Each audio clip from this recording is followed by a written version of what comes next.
नवी कक्षा के प्यारे प्यारे छात्र छात्राओं को मेरा प्यार भरा नमस्कार।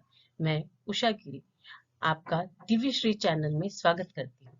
आज हम एनसीईआरटी की पूरक पाठ्य पुस्तक संचयन भाग 1 से महादेवी वर्मा द्वारा लिखित गिल्लू कहानी पर चर्चा करेंगे।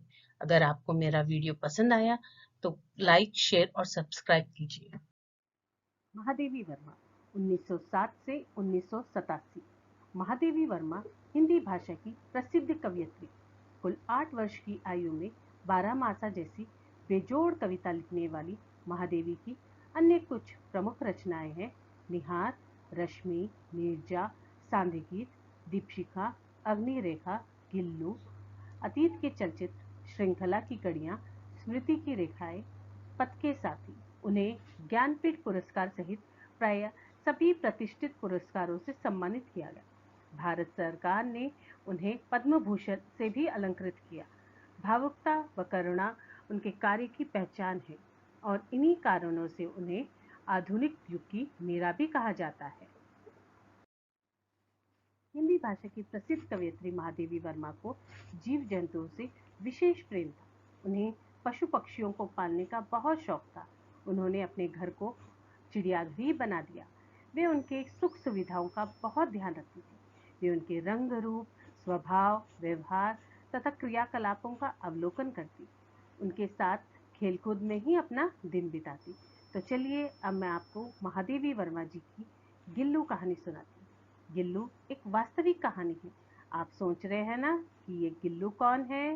गिल्लू गिलहरी का नन्हा सा बच्चा था जो बहुत ही शरारती था। सोनजूही में एक पीली कली लगी। उसे देखकर लेखिका को गिल्लू की याद आई। उनमें विचार आया कि गिल्लू उन्हें चौंकाने के लिए आया होगा। एक दिन अचानक सवेरे लेखिका जब बरामदे में आई तो उन्होंने देखा कि दो कौवे एक गमले के चारों ओर चोंचों से छुआ छुआवल जैसा खेल खेल रहे। अचानक उनकी दृष्टि उस गमले के पीछे छिपे एक छोटे से जीव पर पड़ी जिस पर कौवे अपनी चोंचों से प्रहार कर रहे। आपको उन कौवों पर गुस्सा आ रहा है ना? कौवों को तो कोई पसंद नहीं करता, पर हाँ, उन्हें भी मान्यता दी जाती है पितृपक्ष में, क्योंकि लोगों का विश्वास है कि पितृपक्ष के दिन कौवों को खिलाने से पूर्वजों का पेट भरता है। यही नहीं, अतिथियों के आने का शुभ संकेत भी कौवे ही देते हैं। उसकी कर्कश आवाज किसी को अच्छी नहीं लगती। उसका काव काव सुनकर लोग उसे भगा देते हैं। इस प्रकार कौवा एक साथ समादरित और अनादरित प्राणी है, अर्थात लोग उसका आदर भी करते हैं और अनादर भी। हाँ, उस गिलहरी के घायल बच्चे को देखकर लेखिका की आंखें भर आई। उन्हें पशु पक्षियों से विशेष प्रेम था। बस उन्होंने उसे धीरे से उठाकर अपने कमरे में लाया। बड़ी कोमलता से उसका खून पोंछकर घावों पर पेंसिलीन लगाया। रुई की बत्ती से उसे पानी पिलाया, दूध पिलाया। लेखिका ने उसका उपचार बड़े प्रेम और ममता से किया। बस 3 दिन होते होते सब कुछ ठीक हो गया। लेखिका ने प्यार से उसका नामकरण किया गिल्लू। लेखिका फूल रखने की हल्की डलिया में रुई बिछाकर उसे तार से खिड़की पर लटका दिया। वही 2 वर्ष गिल्लू का घर था। गिलहरी के जीवन की अवधि 2 वर्ष ही तो होती है ना। गिल्लू को लेखिका से गहरा लगाव था, इसीलिए उनका ध्यान आकर्षित करने के लिए जब भी महादेवी अपने कमरे खोलकर अंदर आती थी तो गिल्लू सर से पर्दे के ऊपर चढ़ जाता और तेजी से नीचे उतर आता और लेखिका के शरीर के ऊपर से नीचे झूलने लगता। अब वह प्यारा गिल्लू शरारती बन गया। उसकी शरारत को रोकने के लिए लेखिका उसे जब एक लिफाफे में बंद कर देती थी तब वह शरारती उस लिफाफे में से अपने पंजे और सिर निकालकर अपनी चंचल चमकीली आंखों से इधर उधर देखता था।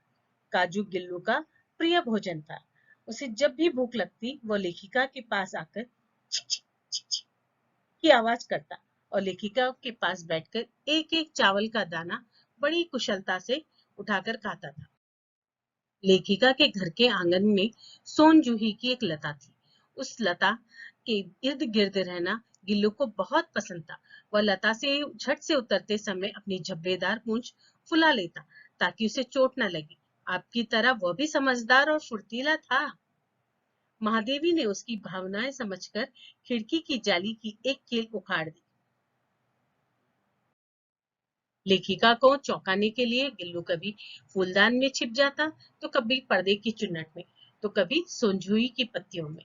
वो अक्सर उनके साथ ही रहना चाहता था, यहाँ तक कि खाने के समय भी। काजू गिल्लू का प्रिय खाद्य था। एक बार लेखिका की मोटर दुर्घटना में आहत हो गई थी।